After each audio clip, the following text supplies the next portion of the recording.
صباح الخير اصحابي الحلوين. بعتذر عن فترة الغياب اللي فاتت، بس انا جاي النهاردة اصالحكم بحاجة حلوة قوي. بس قبل ما ابدأ بحب ارحب باصحابنا الجداد في قناة سالي نبيل، وهنعمل النهاردة مع بعض البراونيز حاجة حلوة جدا، اسهل من الكيك ونتيجته مضمونة، وكمان بالنسبة لأي حد مبتدئ يقدر يعمله، او حتى اللي ما بيدخلش المطبخ خالص فهو مفهوش اي صعوبة. وهنعرف دلوقتي ازاي نعمله بطريقة حلوة ومكونات بسيطة.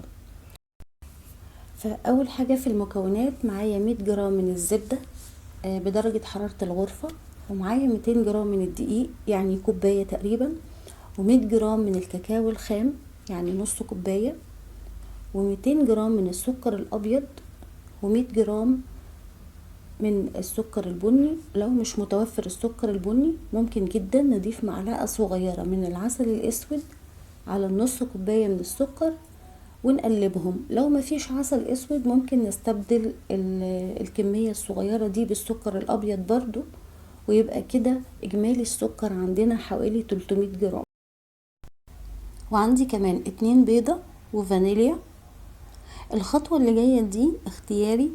عندي بار شوكولاتة هقسمه على نصين، نص هقطعه واسيحه مع الزبدة، والنص التاني هشيله دلوقتي وهقول لكم برضو عاوزينه في ايه. في حلة بقى على النار او كسرولة او اي حاجة فيها مية، حطيت طبق يستحمل الحرارة، ولازم الطبق من تحت ما يبقاش ملامس للمية خالص. حطيت فيه الزبدة علشان تسيح، ومعاها هحط طبعا الشوكولاتة بتاعتنا اللي احنا قطعناها. لو ما عندناش شوكولاتة، لان انا زي ما قلت لكم خطوة الشوكولاتة دي اختيارية، فلو ما فيش يبقى هنسيح الزبدة لوحدها عادي، ما فيش مشكلة. وبرضو لو عايزين نسيحهم في الميكرويف اوكي برضو عادي. بعد كده بنسيحهم خالص ونسيبهم على جنب بقى لغاية لما يهدوا شوية ويبردوا خالص، عشان ما نضيفهمش على باقي المكونات وهم سخنين.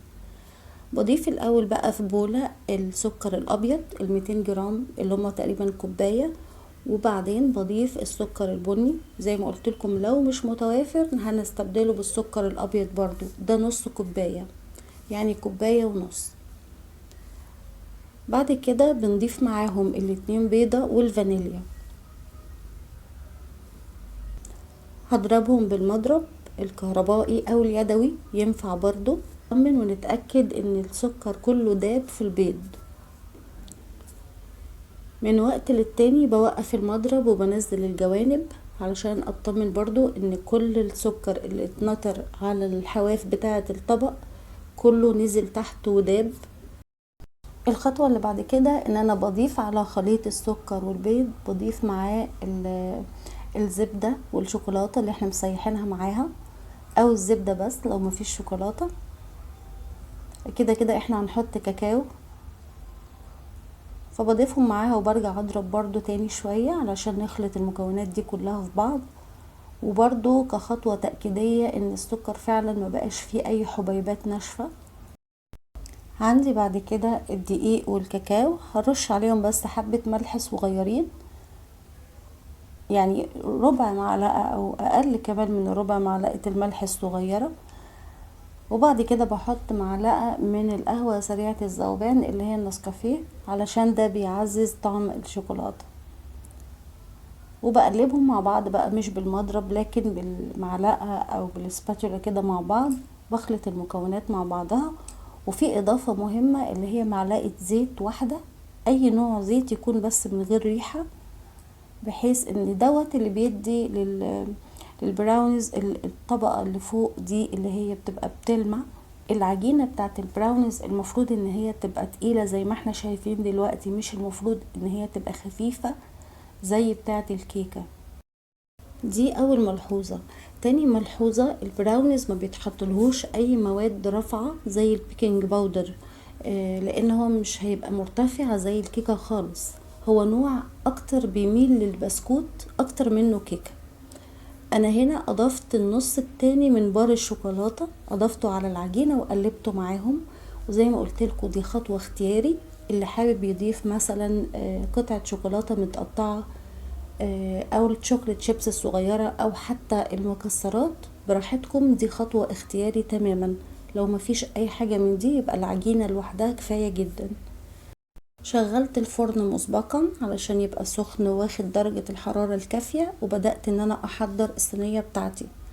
لازم ورقة الزبدة علشان خاطر البراونز شوية بيلزق، فحطيت زبدة في الاول في الصينية، وبعدين ورقة الزبدة كمان دهنتها زبدة علشان العجينة تقيلة، فانا مش عايزة الورقة كل شوية تقعد تتحرك وانا بفرد العجينة فيها، فبالتالي لازم احط الورقة على زبدة عشان تبقى لازقة في الصينية. وكمان احط، لان دلوقتي عندنا الورق الزبدة ما بقاش احسن حاجة، مش عارفة ليه برضو بيلزق، فلازم نحط له هو كمان زبدة. دلوقتي حضرت الصينية بتاعتي وبدأت ان انا احط العجينة واحدة واحدة على الصينية. هتحسوا ان العجينة تقيلة معاكم عادي جدا، حتى لو مش متساوية هي هتدخل الفرن هتسيح شوية وهتظبط الشكل بتاعها، وبعد كده هتبدأ تستوي وتبدأ تبقى جامدة. بس هتبقى الاول يعني الوش بتاعها والجوانب كلها بقت متساوية، فما تقلقوش منها. دي اصغر صينية في الثلاث صواني اللي هما بيبقوا مع بعض في طقم واحد، دي اصغر واحدة فيهم. البراونيز مش هيبقى عالي زي ما قلت لكم، فبالتالي لو انا حطيته في صينية اكبر شوية هيبقى رفيع جدا جدا. فاحسن حاجة ان احنا المكونات دي مناسبة جدا للصينية الصغيرة. اخد في الفرن حوالي 30 دقيقة بالظبط، وحطيته على الرف اللي في النص على درجة حرارة 200. وبعد كده اختبرت التسوية بتاعته بخلة سنان كده بندخلها في نص الكيك، فلما بنلاقيها طلعت نظيفة يبقى كده البراونيز بتاعنا استوى. هنسيبه بس يبرد شوية قبل ما نفكر ان احنا نطلعه، لازم يبقى بارد حبة، وبعد كده وهو برضو دافي بنقطعه.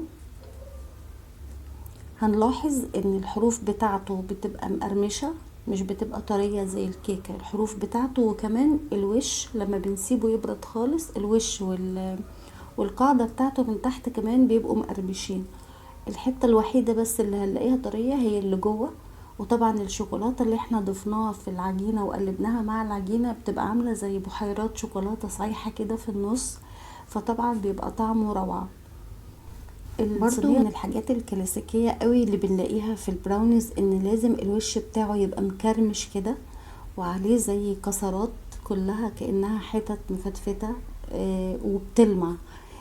فالوش المكرمش ده هو من الحاجات الأساسية في البراونيز، يعني ما تفتكروش ان ده عيب فيه او حاجة، لا ده هي كده لازم تطلع بالشكل ده، وبيطلع مش عالي، والحروف بتاعته زي ما قلت لكم ان هي مقرمشه. طبعا مفيش بيكنج باودر، معلقه الزيت هي اللي بتدينا اللمعه اللي على الوش دي، وكمان السكر البني بيديله شويه زي كأن مضاف اليه مثلا سكر مكرمل، فهي دي فايده السكر البني.